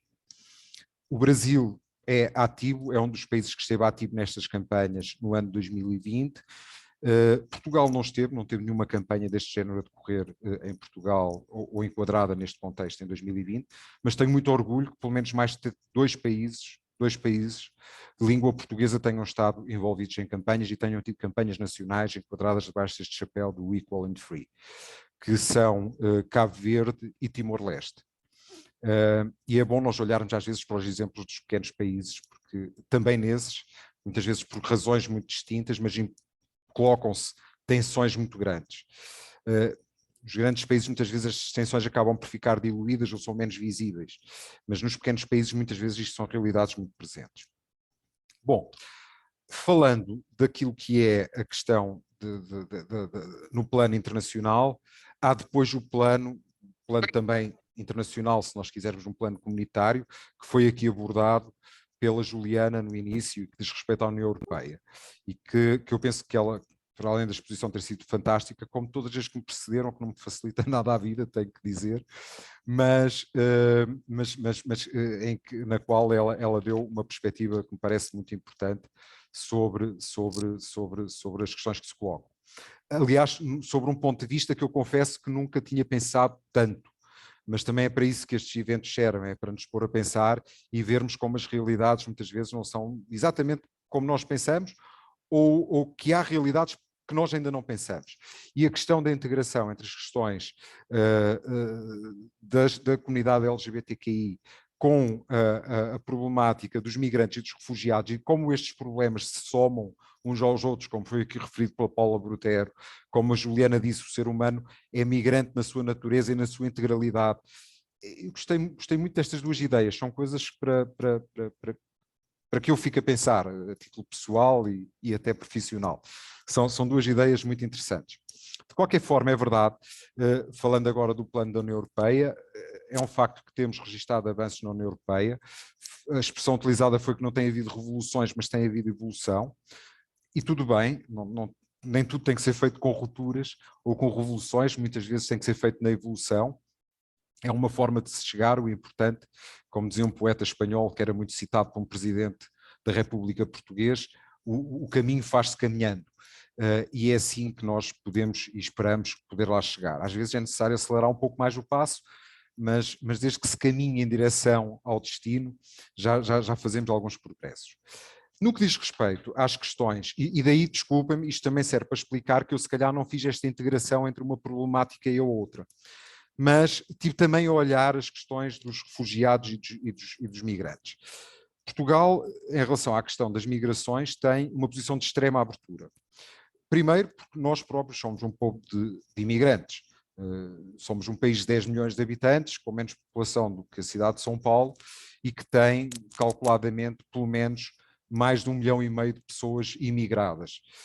E, portanto, a vivência dos migrantes e da imigração, para nós, é um fenómeno conhecido e que não é tão antigo como isso, quer dizer, não se reporta ao momento da chegada dos portugueses ao Brasil ou a outros países. É uma realidade que é muito presente atualmente ainda hoje em Portugal. Todas as pessoas que vivem na Europa sabem que se estiverem em Londres e forem ao Serviço Nacional de Saúde, vão ter quase de certeza algumas boas probabilidades de encontrarem um enfermeiro ou um médico português. E isto acontece assim em vários outros países. Portanto, é uma realidade que para nós ainda é muito presente. E sabemos que a vida dos migrantes, ou a vida dos refugiados ainda mais, é particularmente complicada. E agora, falando em complicações, eu fiquei ainda a pensar, depois de vos ter ouvido, como é mais complicado ainda quando se juntam mais vulnerabilidades. Porque são vulnerabilidades não das pessoas, mas aos olhos da sociedade ou para as sociedades que as recebem. Quando nós juntamos o aspecto de ser migrante ou refugiado com o facto de ser LGBTQI, eu acredito que a vida seja muito mais complicada para essas pessoas. E mais uma vez aí só há um caminho a fazer, é nós tomarmos atitudes, nomeadamente públicas, e os Estados aí têm essa obrigação, tomarem atitudes públicas de integração dessas pessoas. Nós em Portugal temos feito algum desse caminho, temos melhorado o nosso exame internacional, que é feito, por exemplo, pela ILGA, onde nós evoluímos do 11º Estado da União Europeia para o 7º Estado da União Europeia, que melhor acolhe e melhor trata as populações LGBTQI. Mas, obviamente, quer dizer, o 7º lugar também não é assim propriamente uma coroa de flores, ainda temos, obviamente, caminho para progredir, é o que isto significa. Mas temos tido algumas políticas afirmativas, políticas públicas, políticas no governo, como sejam o desenvolvimento, isto porque também foi referido pela Ana Vanzella, que há uma série de áreas e domínios específicos, a saúde, na área da segurança, na área da moradia, da residência, na qual muitas vezes estas populações, sejam elas refugiados de imigrantes ou LGBTQI, acabam por ser desprotegidas ou colocadas em segundo lugar, muitas vezes, mais que não seja por atitudes discriminatórias inconscientes. E o facto de elas serem inconscientes não as menoriza, não faz com que elas sejam menos más, são igualmente más. Mas eu tento também a reconhecer que muitas vezes estas atitudes são inconscientes. Isto também acontece.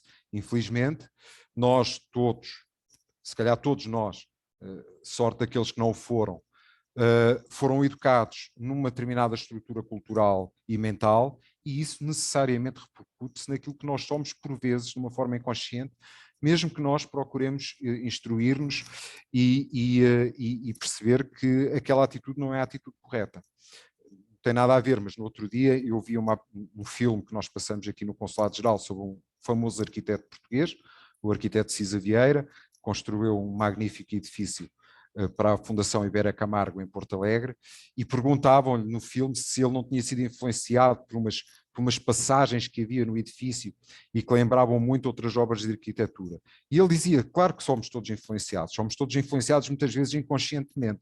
Quando eu faço o desenho nem me lembro disso, mas na verdade depois mais tarde olho para isto e penso, olha, realmente há uma coisa parecida com isto que foi feita em São Paulo, há uma outra coisa parecida com isto que foi feita na Alemanha ou em Inglaterra.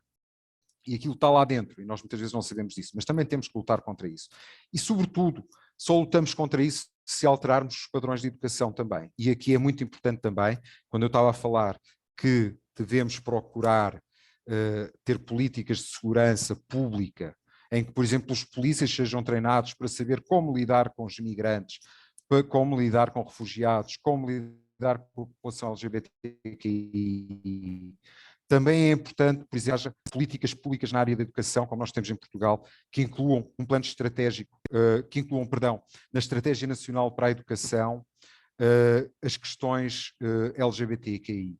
Isto é absolutamente fundamental, e é fundamental que se comece na escola com as crianças, porque é aí que se forma verdadeiramente, que as pessoas se formam verdadeiramente.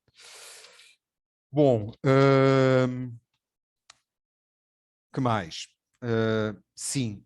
Uma coisa só, ou talvez só mais uma coisa. A questão do papel da sociedade civil.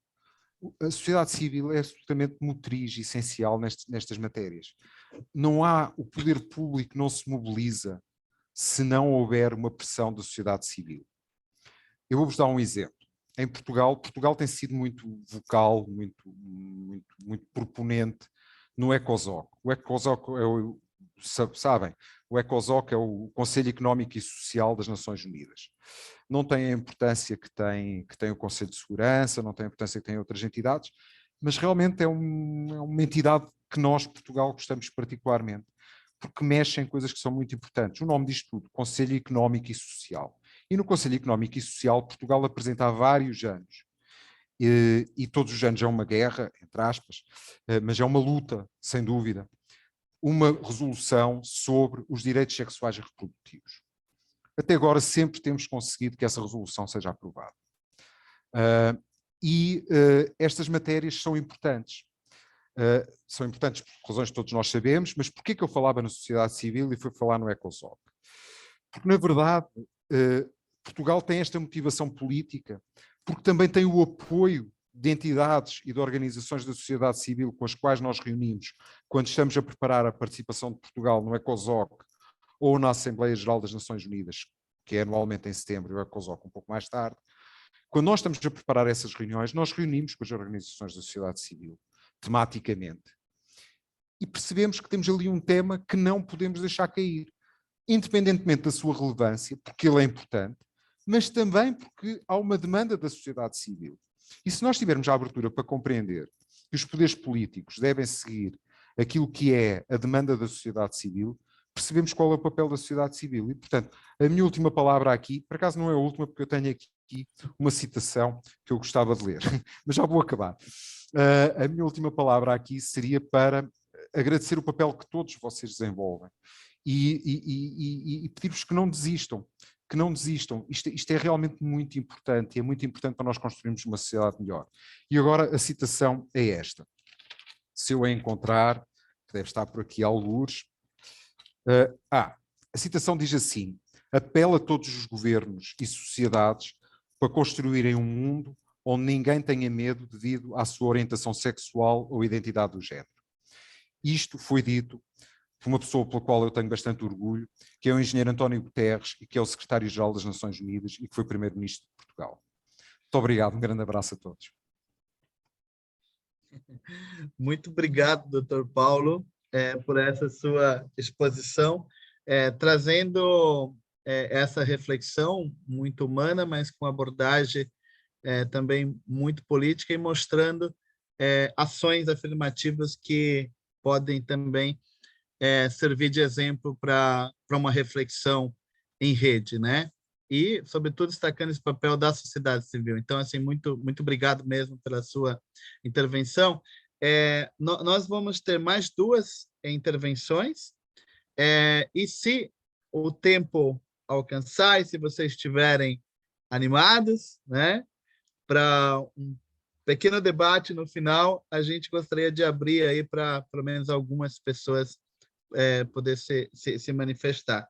Então, eu já chamo agora na sequência a doutora Gabriela Preste, que ela é assessora cultural no Consulado Geral do Reino dos Países Baixos, em São Paulo. Bem-vinda, então, Gabriela. Muito obrigada. Boa tarde a todos. Em nome da Cônsul-Geral Henriette Berset e do Consulado do Reino dos Países Baixos no Brasil, eu envio meus cumprimentos ao Rogério de Oliveira, presidente da Associação Casarão Brasil, nossa grande parceira e organizadora deste evento. É uma honra participar de um evento de tão alto nível como este e poder compartilhar nossa experiência sobre o tema de promoção dos direitos humanos e direitos da população LGBTI. Muito obrigada pelo convite. Na década de 50, candidatos homossexuais foram impedidos de trabalhar no setor público na Holanda, apenas por conta da sua orientação sexual. Desde então, nós percorremos um longo caminho em direção à igualdade para as pessoas LGBTI. Em janeiro, na Holanda, foi estabelecido um novo governo, no qual 3 ministros de defesa, clima e energia, e infraestrutura e água são abertamente homossexuais, e dos quais 2 são casados legalmente. E isso está tão normalizado que ontem, ao nos prepararmos para este discurso, tivemos que pesquisar bastante no Google para saber quem seria homossexual ou não. Parece quase irrelevante. O direito à igualdade de tratamento está agora consagrado na lei holandesa. Há amplo apoio público a princípios como direitos iguais de emprego e o direito de formar sua própria identidade e determinar sua vida pessoal, bem como estar protegido da violência em casa e no espaço público. Considerando o quanto a Holanda alcançou nas últimas décadas e como a legislação e as normas culturais evoluíram, há motivos para ser otimista.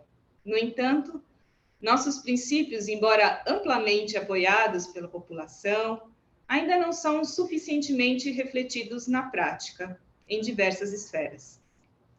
Nosso princípio é que todos consigam viver a sua vida como desejam. Existem 3 domínios interrelacionados nos quais ainda enfrentamos grandes desafios: o mercado de trabalho, a proteção da diversidade de gênero e igualdade de tratamento. Esses domínios são, portanto, o foco principal das nossas políticas. O governo holandês defende irrestritamente a igualdade, pela igualdade de tratamento, pela igualdade de oportunidades e pelo direito de viver sua própria vida em segurança. Para pôr em prática esses princípios, nós precisamos, porém, da ajuda de muitos, dos cidadãos, que devem dar espaço à igualdade e aproveitar as oportunidades que ela oferece, mas também de empregadores, sindicatos, meios de comunicação, escolas, organizações da sociedade civil e autoridades locais. Recentemente, o governo holandês fez parceria com as Cidades Arco-Íris, que são autoridades locais holandesas comprometidas em melhorar a aceitação pública e a segurança das pessoas LGBTI. Um número crescente de autoridades está introduzindo políticas ativas e positivas, e algumas províncias também estão se unindo a esse esforço. Essa contribuição provincial pode fortalecer as iniciativas em nível local. Internacionalmente, o governo continua comprometido com a liberdade e a igualdade de direito das pessoas LGBTI. Sob a liderança do Ministério das Relações Exteriores, pede especificamente a abolição da criminalização da homossexualidade ações de combate à discriminação e violência e promoção da aceitação social. Acreditamos que seja importante incorporar ainda mais o intercâmbio de boas práticas legislativas e práticas políticas entre países. A cultura também pode encorajar o debate sobre questões delicadas. Por essa razão, a política cultural internacional de nosso Ministério incentiva a promoção de atividades culturais relacionadas a direitos humanos e diversidade. Em grande parte do mundo, as pessoas são perseguidas por sua orientação sexual ou identidade de gênero. As relações entre pessoas do mesmo sexo são criminalizadas em 72 países, e as sanções variam de vários meses de prisão, a penas de prisão perpétua ou até mesmo a pena de morte. Essas penalidades criminais são realmente aplicadas e executadas. Além disso, há muitos países onde tais disposições criminais foram abolidas, mas de onde as pessoas LGBTI ainda são perseguidas. E, em muitos casos, isso leva à decisão de fugir. Muitas vezes, a formação cultural e religiosa dessa população as impedem de falar publicamente sobre a sua orientação sexual quando solicitam asilo. Uma vez na Holanda, eles são selecionados pela Agência Central para Solicitantes de Asilo com base em sua nacionalidade e são levados para centro de refúgio, onde entram em contato com as mesmas pessoas de quem acabaram de fugir, enfrentando discriminação e assédio novamente. Muitos refugiados LGBTI acabam no armário novamente. Na Holanda, algumas organizações prestam serviço a requerentes de asilo, como a COC Holanda, que luta pela descriminalização da orientação sexual, identidade de gênero, e pela igualdade de direitos e aceitação social das pessoas LGBTI na Holanda e em todo o mundo. A COC Holanda organiza reuniões, eventos sociais, consultas jurídicas e outros projetos. E há também a LGBTI Asylum Support, uma ONG que dá apoio a refugiados LGBTI. A organização liga os refugiados a outras organizações holandesas e defende os seus direitos. Em São Paulo, o Consulado-Geral do Reino dos Países Baixos tem muito orgulho de apoiar o projeto Direitos Humanos para Refugiados LGBTI, junto com a Associação Casarão Brasil. Esse projeto dá visibilidade aos desafios da população migrante LGBTI e às possibilidades de ações no tema. Mais uma vez, agradeço muito o convite, a oportunidade de estar aqui e parabenizo também a organização deste evento. Muito obrigada e boa tarde. Muito obrigado, Gabriela, foi bem objetiva, né?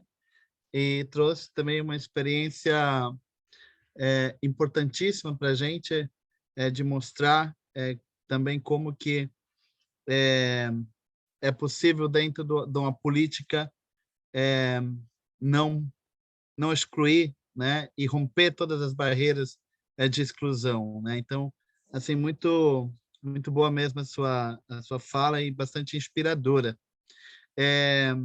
Eu chamo agora, então, a Marina Heider, né? Conseguiu entrar, muito bom. As pessoas estavam colocando aqui, né? Chamando você. Então, Desculpa. ela que é diretora de proteção de direitos de minorias sociais e população em situação de risco. Bem-vinda. Obrigada. Desculpa pelos atropelos. Essa nossa tecnologia, às vezes, ela nos ajuda, às vezes nos atrapalha, né? Então, eu queria primeiro saudar todos os integrantes aqui dessa conversa, em nome de Rogério, do Casarão Brasil, e saudar todas as pessoas aqui que, de certa forma, estão iniciando esse diálogo sobre o tema que está proposto, né, da conferência.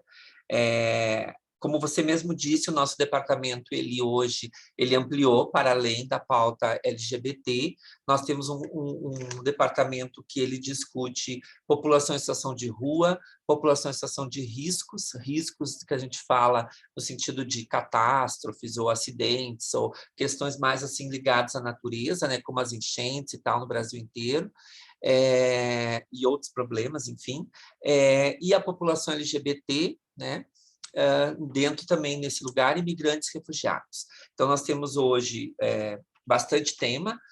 Mas claro que todos eles, se você perceber, há um atravessamento dessas pautas, né? Porque nós vamos ter população imigrante LGBT, nós vamos ter população refugiados LGBT, nós vamos ter população em situação de rua LGBT, enfim, todas as vulnerabilidades que aparecem muitas vezes no nosso radar. Então, dentro do departamento ainda, que ele está ligado a uma secretaria chamada Secretaria Nacional de Proteção Global, dentro do Ministério da Mulher, Família e Direitos Humanos. Parece tanto nome, tanta coisa, mas resumindo, né? Muito trabalho, né? Porque nós realmente temos, então, como pauta prioritária pensar, para além dessas questões do que foi trazido até agora, que eu consegui acompanhar algumas questões, é dizer do nosso esforço e do nosso desafio de pensar em construir uma política pública que possa também, talvez, dar conta das necessidades do dia a dia das pessoas, porque não adianta, muitas vezes, eu criar ou construir uma lei ou uma proposta que fica muito fora desse contexto, né? Nós precisamos sempre pensar, ouvindo, muitas vezes, a sociedade civil. Então, quando a gente vê que o Casarão Brasil é uma instituição, fora as outras que estão aqui, quer dialogar, e, nesse sentido, tem um papel muito importante, a gente também faz esse reconhecimento de que é necessário, é importante esse diálogo transversal o tempo inteiro, para que a gente possa avançar nas questões das políticas, né? Quando a gente pensa que a população LGBT, ela também, para além do que já tem dentro do Brasil, ela chega no Brasil de uma forma imigrante, refugiada, é um outro desafio.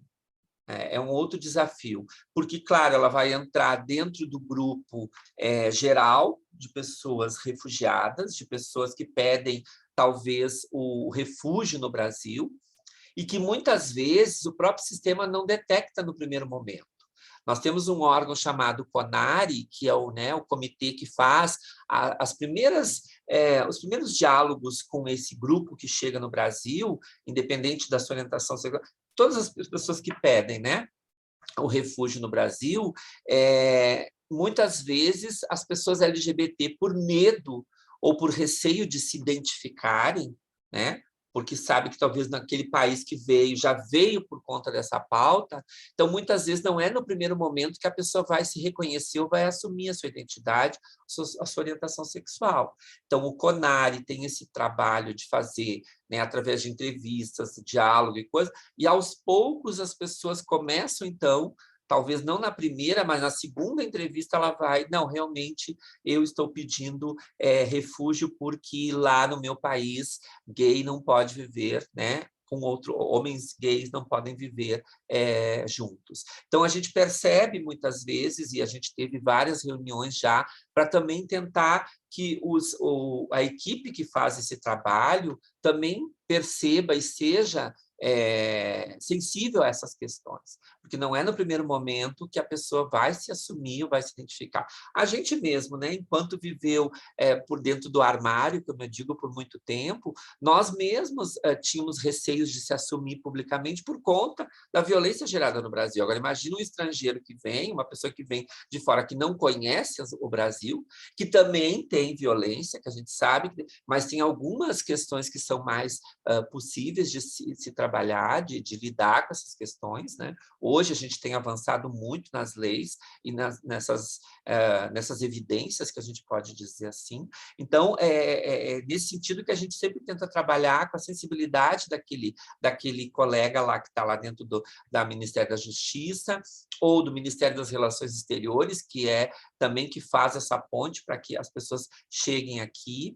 Então, a gente tem visto muito agora, recentemente, eu até recebi um caso, foi muito engraçado, porque eu estava dentro de um Uber e eu percebia que aquele menino falava diferente e tal, né, e que ele era um imigrante. E aí ele me disse, eu não consegui o meu visto, eu não consegui permanecer, eu vou ter que voltar para o Afeganistão. Eu disse, mas por quê? Aí fui conversando com ele, naquele momento ele não se assumiu que ele era homossexual. Depois que eu consegui o contato com o CONARE, que eu fiz essa ligação com ele, né, CONARE e ele, Aí eu me dei conta, aí ele resolveu vir para mim, eu expliquei, olha, o CONARE faz assim, assim, assim, eles vão te questionar uma série de coisas e tal, perguntas, e você vai ter que dizer o motivo. Tá? Aí realmente ele pegou e disse, não, mas é esse o motivo, é porque eu sou gay, né, e eu vivia lá com outro gay e eu tive que fugir do país. Então, percebam que não é muito simples a gente pensar também que a pessoa está chegando e ela vai se assumir, assim como a gente também tem essas dificuldades. Então, a gente tenta sempre trabalhar com esses casos que chegam até nós, são casos, às vezes, muito recortados, muito específicos, mas que realmente têm uma dificuldade maior para a gente perceber, né? Essa construção toda desse diálogo. E aqui dentro do departamento, nós temos, então, essa questão de tentar proteger, né? Quer dizer, a gente diz, né, proteção, mas muitas vezes a gente tenta buscar mais na promoção de direitos do que da proteção, né? Mas mesmo assim a gente faz esse diálogo e é um diálogo transversal, porque eu vou ter que acionar Ministério da Justiça, Ministério das Relações Exteriores, quando a pessoa imigrante, o refugiado chega no Brasil, que ela consegue, né, os seus direitos, que é minimamente os direitos a algum documento, CPF, identidade, que ela pode fazer esses documentos, né, que é direito dela, ela pode acessar os serviços sociais através dos programas sociais. Então, ela começa a se inserir de novo dentro desse contexto, mas primeiro a porta de entrada ainda é, né, o pedido, né, desse processo de refúgio que ela vai solicitar via CONARE, via Ministério da Justiça. Então, nós temos feito esse trabalho. Ele não vem esse recorte muito específico, como eu dizia, porque as pessoas entram no país com essa... né, no bojo, que eu digo no grupo total, mas eles, aos poucos, eles vão se reconhecendo, se identificando, e talvez, então, com esse motivo, eles fazem, então, esse processo, que é um processo que, às vezes, ele demora um tempo, né, porque é marcado também uma entrevista, a pessoa vai lá, hoje via online, né? Hoje todo o processo é online, justamente por conta da pandemia e tal, mas que a gente tem feito, então, e se percebe, né? Então, como eu já disse antes, né? Essa identificação, claro que a gente tem, né? Nos técnicos que estão fazendo essa primeira leitura, os técnicos, às vezes, até questionam na primeira pergunta, segunda pergunta, né, qual é a sua orientação sexual? E aí você já percebe o quê? Quando a pessoa se identifica, ou quando ela diz, não, eu prefiro não dizer, é porque realmente tem alguma coisa a ver com essa discussão, né? Para além disso, então, que a gente faz esse auxílio também, de certa forma, orientando os nossos colegas servidores, para que eles tenham essa sensibilidade. Dentro do departamento, a gente, então, tem buscado promover, né, através do nosso programa de empregabilidade, que nós criamos em 2019, é um programa que foi desenhado com várias mãos, para também ter esse recorte específico sobre a questão imigratória e principalmente a questão LGBT. O ano passado, nós lançamos um edital para a sociedade civil para construir projetos sobre a temática, né, da empregabilidade para esses públicos, inclusive público imigrante e refugiado. E, claro, com recortes LGBT também. Então, a gente sempre tem estimulado, né, através também de emendas parlamentares, que é um outro espaço que nós conseguimos recursos públicos, também captar recurso para fazer essa estimulação, para que realmente a pessoa possa também estar incluída socialmente dentro do Brasil, seja através do trabalho, seja através de um curso, enfim, esse é o nosso desejo, né, de fazer sempre que as pessoas possam se sentir inseridas. A vida inteira nós vivemos à margem da sociedade, né? Principalmente a população trans, que sempre foi colocada como na calçada, na prostituição, como único foco, né? Hoje a gente tem pensado em se debruçar um pouco mais sobre esse olhar, não que nós criminalizamos a prostituição, pelo contrário, a gente respeita, eu inclusive respeito, só que a gente podemos pensar em outras possibilidades. E do mesmo pacote entra, então, a temática da questão imigratória. Por exemplo, em Roraima, que nós temos um grande grupo de pessoas LGBT, a gente tem estimulado lá que a OIT, através de uma parceria, ofereça cursos também para os imigrantes LGBT e refugiados que estão lá, né? Porque lá é a porta de entrada, por exemplo, dos venezuelanos. E a nossa população venezuelana LGBT que está entrando no Brasil, ela também vai sofrer, né, as mesmas dificuldades ou maiores dificuldades que outros imigrantes que chegam. Então, a gente estimulou para que haja cursos, né, profissionalizantes pela OIT. A OIT já tem um projeto desenhado em parceria conosco, então eles estão dando curso para refugiados LGBT e para população nativa LGBT, né? Porque também vai ter, né, essa questão. Claro que difere um pouco, porque dependendo do curso, também nós temos que inserir a língua portuguesa nesse lugar, porque as pessoas vêm, né, com o seu espanhol, então também vão ter que trabalhar essa questão muito presencial, que é a questão da fala, né? Justamente para estimular o próprio trabalho, porque se a pessoa não falar português, muitas vezes, né, dependendo do trabalho que ela vai exercer no Brasil, ela vai ter dificuldades. Claro que também a gente sabe, né, que dentro da Operação Acolhida, que é a operação que atende a população imigrante que chega, né, da Venezuela, a gente sabe que as maiores dificuldades ainda com esse grupo LGBT. Por quê? O processo de interiorização que faz com que alguns grupos vão para os interiores do Brasil, para os municípios, muitas vezes a população LGBT não consegue ir. Ou então vai e depois não consegue, acaba voltando para Roraima porque não conseguiu resolver pequenas coisas que podem ser muito simples de ser resolvidas, mas que não deu conta. Acredito que até em São Paulo a gente teve alguns exemplos, né, de pessoas trans que tiveram que acabaram voltando, né, ou para a Venezuela ou até para a própria Roraima, justamente por conta de algumas dificuldades encontradas nesse processo de interiorização. A gente tenta sensibilizar os gestores, né, municipais para que façam esse trabalho, mas muitas vezes você sabe que o preconceito ele ainda né, uma questão muito cultural dentro do Brasil também, né? Apesar de ter conseguido alguns avanços. Eu acho que, basicamente, é o que a gente pode trazer aqui para essa conversa, né? Pensar que, como eu falava, né, a empregabilidade é um dos nossos temas. Para além disso, a gente tem o combate à violência e à discriminação, e aí a gente trabalha com todas as transversalidades possíveis, porque nós vamos ter LGBT desde da criança e adolescente, né, que nasce a criança, até o pós-morte, muitas vezes nem respeitada enquanto identidade de gênero, sendo enterrada muitas vezes com uma travesti com terno e uma gravata, né, como já aconteceu isso. Então, a gente tem vivido esse desafio de pensar, né, com essas temáticas, principalmente com temáticas que violam a questão dos direitos humanos. Né? Enfim, eu acho que era essa a minha contribuição agora, e estamos aí à disposição. Obrigada, Rogério, pelo convite. Desculpa novamente pelo atropelo, mas é que eu estava também numa outra reunião lá presencial, né? E agora eu vim correndo aqui e aí eu não consegui acessar esse sistema. Gente, deu um nó aqui, fui impedida pelo Zoom, o Zoom me proibiu de mexer não sei quantos minutos, eu fiquei louca aqui, fui no celular, mas agora eu consegui acionar tudo certinho. Então, agradeço e estamos aí para dialogar. Obrigada.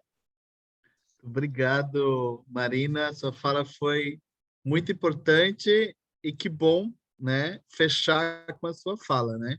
Da perspectiva da transversalidade, também um olhar sobre a política pública. Nós temos pouquíssimos tempo, né?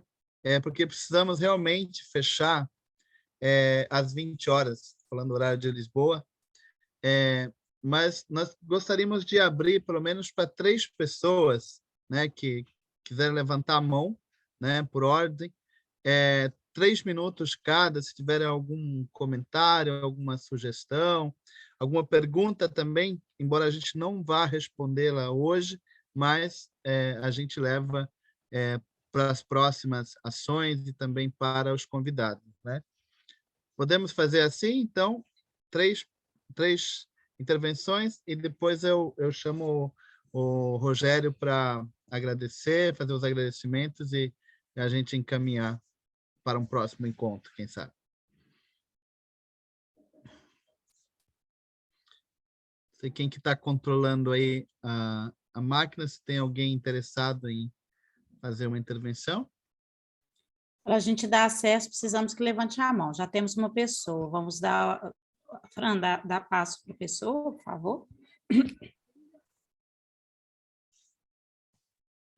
Já enviei o convite, só a pessoa aceitar.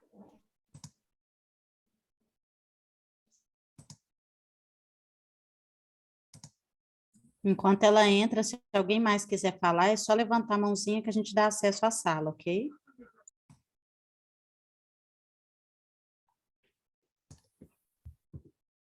Eu vou ligar meu microfone porque É a alguém... Ana Leon, que levantou a mão e ela já está aqui para falar. Ótimo. Boa tarde, Ana. Olá, pessoal, boa tarde, estão me escutando bem? Sim. Perfeito, perfeito. Tá. Bom, brevemente, eu sou a Ana e estou aqui acompanhando o evento.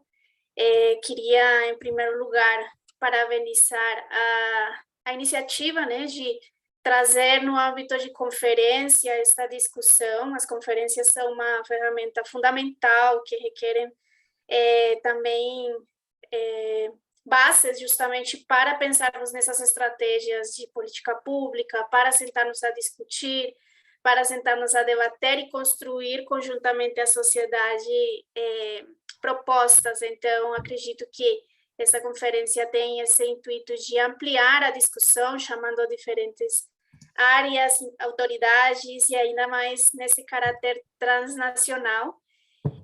Gostaria também de dizer que, reforçar o que já foi falado pelas pessoas aqui presentes. Teve uma situação de áudio aqui. Me parece fundamental também ressaltar esse papel da regularização migratória como um direito que também afeta justamente a população migrante em geral, mas as mulheres e imigrantes LGBTQIA+, justamente porque durante esses tempos da pandemia e não só nos últimos anos, a gente sabe como afeta o exercício de cidadania, afeta o acesso a serviços, afeta justamente a garantia dos direitos dos imigrantes, e nesse sentido reforçar, né, tendo mais esta mesa tão importante, dessa importância de reconhecer que as pessoas LGBTQIA+, migrantes, precisam ser atendidas, seus direitos precisam ser garantidos, independentemente da sua situação migratória e documental. Por outro lado, eu acho que já muitos de vocês falaram em termos do enfrentamento a discriminações, e é claro que a população LGBTQIA+, migrante traz, e né, acredito que não estou falando só desse recorte São Paulo, mas é uma população que sofre das múltiplas discriminações, produto dos todos os marcadores sociais, né, que nos atravessam. Então, uma necessidade, um trabalho que nós, enquanto poder público, temos é justamente divulgar, fortalecer e ampliar os canais de denúncia, ampliar os espaços de participação para que esse tipo de situações que, com os avanços das políticas, mas também com os retrocessos, em termos mais amplos, requer que chegue à população, as populações precisam conhecer quais são esses direitos, como esses direitos estão sendo vulnerados, violentados, e como também a LGBTfobia é uma realidade que afeta também drasticamente a população migrante.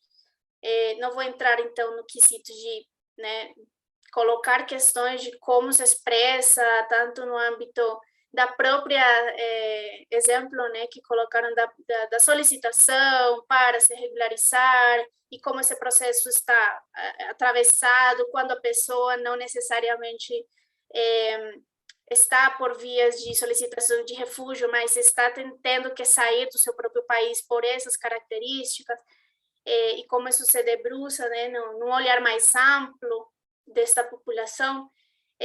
Acho que um terceiro ponto, me parece que, em termos dessas práticas, né, que eu, como poder público, quero mencionar, é justamente pensar como as estratégias de atendimento, como qualificar os serviços de atendimento, serviços públicos, e trabalhar nesse quesito de que as pessoas LGBTQIA+, migrantes, tenham, em certa medida, um reconhecimento destes centros, destes espaços públicos desses serviços e equipamentos, assim como das organizações que atuam e também ofertam serviços, mas tenham também essa percepção de que ali são respeitados, de que esses são espaços também onde a sua integridade é o principal, e são espaços seguros também para essas pessoas se autoidentificar como quiserem e quando assim o considerarem, né?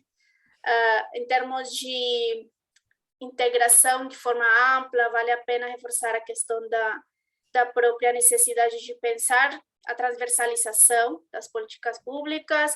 Acho que São Paulo tem trabalhado nesse sentido, e a partir, inclusive, do primeiro plano municipal, nós, como poder público, junto com as outras esferas e entidades e áreas, né, da sociedade, estamos com uns desafios muito importantes a realizar. E, para finalizar minha fala, eu só queria trazer como convite justamente essa ferramenta. A gente tem, nos próximos anos,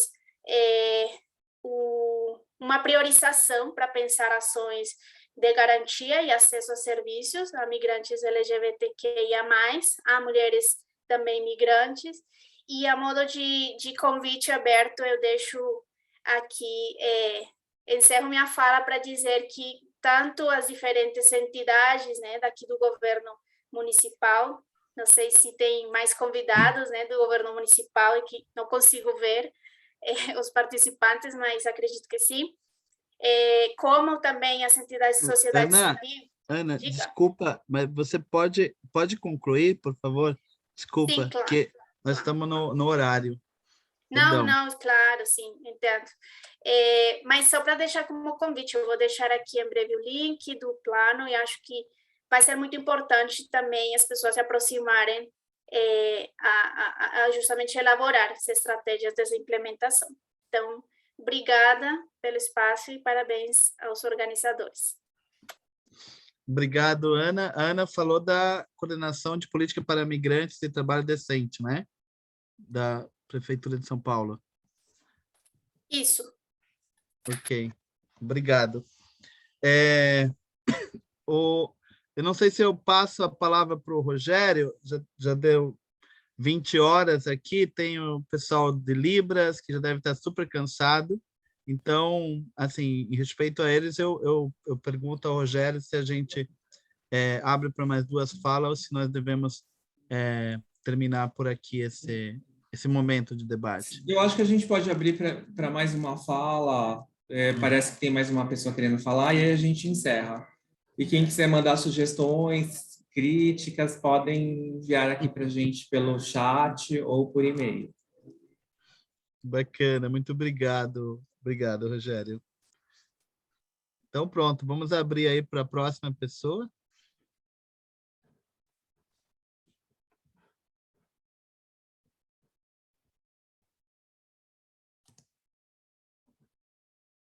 Seria a Renê Rani e a Nazaré Brasil. As duas estão aqui na sala. Foram as duas que pediram para falar. Se alguma das duas. Se forem falas breves, dá tempo de ser as duas, que a gente dá o direito, mas... Eu vou pedir que, assim, por favor, que seja no máximo 2 minutos, justamente porque tem o pessoal da Libras aqui, né? Então, por favor. Show. Eu vou ser bem precisa, então. Primeiríssimo lugar, queria agradecer muito a presença e o movimento de todos vocês, me tocou muito o coração. Meu nome é Renê Rani, eu me identifico como trans não binário, sou filha de um imigrante e minha pergunta vai ser bem direta. Como brasileira e como empresária, eu quero saber como eu posso ajudar.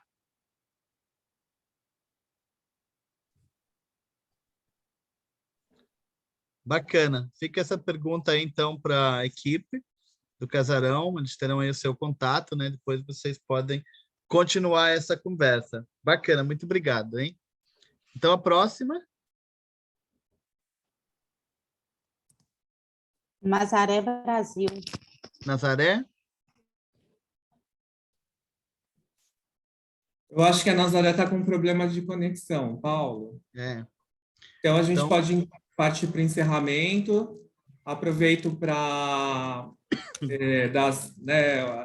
agradecer, na verdade, todas, todos e todes. Não posso... A Renê, que falou por último, ela pode entrar em contato para ser nossa voluntária, muito bem-vinda. Quero, na verdade, dizer que essa atividade ela só foi possível com a junção de várias organizações, tanto da Europa quanto do Brasil. Então, aproveito para agradecer a Juliana, que é fundadora da Revibra Europa, que conduziu muito bem o início do debate. Agradecer os representantes do Poder Público, da Secretaria Municipal de Relações Internacionais, que permanecem ainda aqui no evento. Agradecer a Mariana Araújo, membro da Junta Diretiva da Casa da Gente Brasil-Catalunha, e a Maria Badé, que acompanhou desde o início, junto com a equipe, toda a organização e produção para que essa ação acontecesse. Dizer que, infelizmente, a secretária municipal de Direitos Humanos não pôde estar presente porque ela teve que viajar para Genebra por conta de uma reunião na ONU. Agradecer a Marina Heidel, querida, sempre parceira, acompanhando todas as ações do Casarão Brasil. Agradecer o Consulado Geral de Portugal, sempre parceiro e presente nas ações e eventos do Casarão Brasil. Agradecer ao nosso mediador, o Paulo Illes, representante da Organização para a Rede Cidadania Universal e coordenador da Rede Sem Fronteiras. Agradecer a todas as pessoas que ficaram, na verdade, até agora, que fizeram a inscrição e participaram da atividade. Agradecer as beneficiárias do Centro de Cidadania Cláudio Onder, que estão presencialmente aqui no nosso equipamento assistindo a atividade. Então, a gente está com umas 30 pessoas em formato presencial. E agradecer principalmente pelo apoio do projeto, que é o projeto Direitos Humanos para Refugiados LGBTI, o Consulado Geral do Reino dos Países Baixos em São Paulo, através da Cônsul Geral, Henriette Bresset. Então, dizer que a gente é a primeira conferência, a gente está aberto às sugestões, podem ser encaminhadas tanto por e-mail, ou as pessoas podem se dirigir até o nosso endereço. É a primeira organização, a primeira conferência de direitos humanos, então eu encerro a primeira conferência de direitos humanos para refugiados e que a gente possa ter uma agenda para os próximos meses, para que essa pauta continue, que é uma pauta necessária e atual. O Casarão Brasil completa esse ano 13 anos de organização. A gente tem recebido diariamente, atendido a população LGBT em geral, mas principalmente recebido pedidos de outros países. Recentemente, a gente recebeu no nosso espaço um marroquino, que a família descobriu a orientação sexual e ele teve problemas no país, teve que vir para o Brasil e a gente conseguiu, através do nosso departamento jurídico, da Polícia Federal e da Interpol, auxiliar na vinda dele para o Brasil e dizer que a gente está de portas abertas para os refugiados e imigrantes LGBTIs que entrem em contato conosco. A gente está aqui à disposição. Um abraço a todas, todos e todes. Obrigado.